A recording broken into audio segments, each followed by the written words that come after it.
Thank you, sir. Senator Kim. Thank you, Chairman. Mr. Jovanovic, I want to start with you. I wanted to ask you, do you view U.S. dominance in biotech and biomedical science as critical to our strategic competitiveness with China? Senator Kim, first off, thank you for all of your impassioned support of the Export-Import Bank and all of the legislation that you've supported. Yes, absolutely. Do you think the XM Bank is doing enough on biotech and biomedical sciences? Sir, as you know, I'm not yet confirmed. I'm not in the building.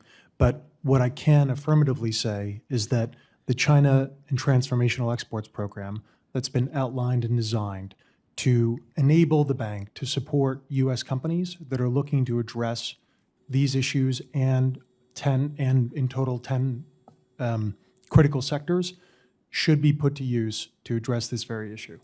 I agree with that wholeheartedly. About $2.4 billion went through the China and Transformational Exports Program. Only 50 million of that went to biotech and biomedical science. So I just point that out. I know you're not there yet, but we're talking about 8.7 billion across XM in financing, 50 million.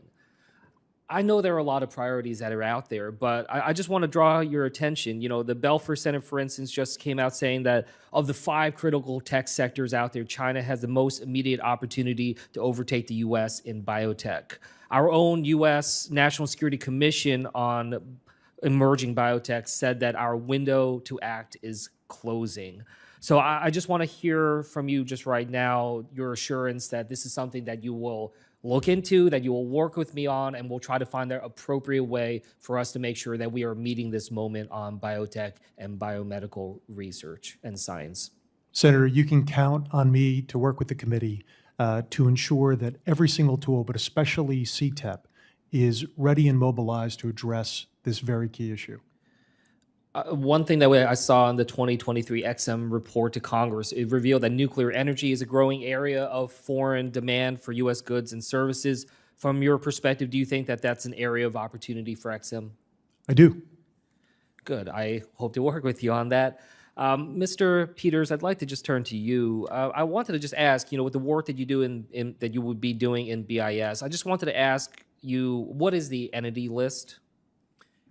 Thank you for the question, Senator. The entity list is a somewhat comprehensive list of individuals and organizations throughout the world that require a license, regardless of the item, for that item to be exported from the United States to that entity.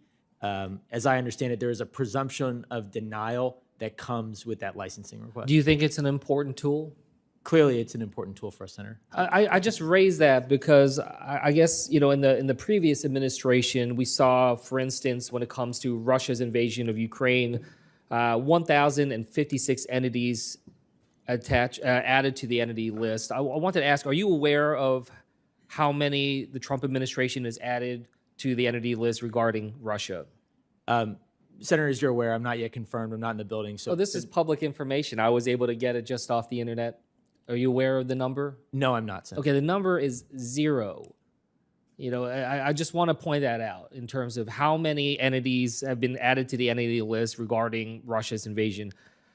I say this because even not just on Russia, but globally, I'm guessing you're not aware of globally how many the Trump administration has added to the entities list at this point.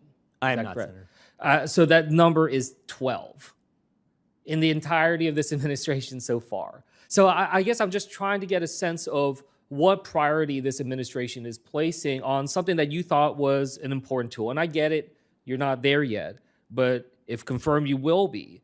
So I guess I just wanted to ask you if you would commit to restarting the regular cadence of the entity list actions, including entities supporting Russia's illegal invasion and war. Senator, I can commit that I'm going to approach this with the seriousness that it deserves.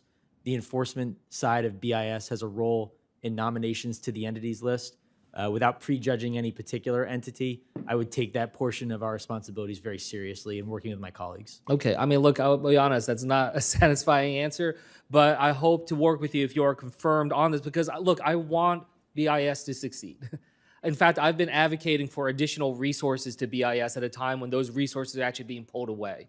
Things are getting much more complicated in this world when it comes to export controls, when it comes to the proliferation of critical technologies that are out there. And I don't think BIS is meeting the moment. I don't think they are staffed to the level that is needed, and I'm worried that this administration is going to be pulling that back. So I just want to say that, and I hope to have a chance to work with you if you are confirmed. But I am concerned about where this administration is going when it comes to BIS and these important tools that we have. And with that, I'll yield back.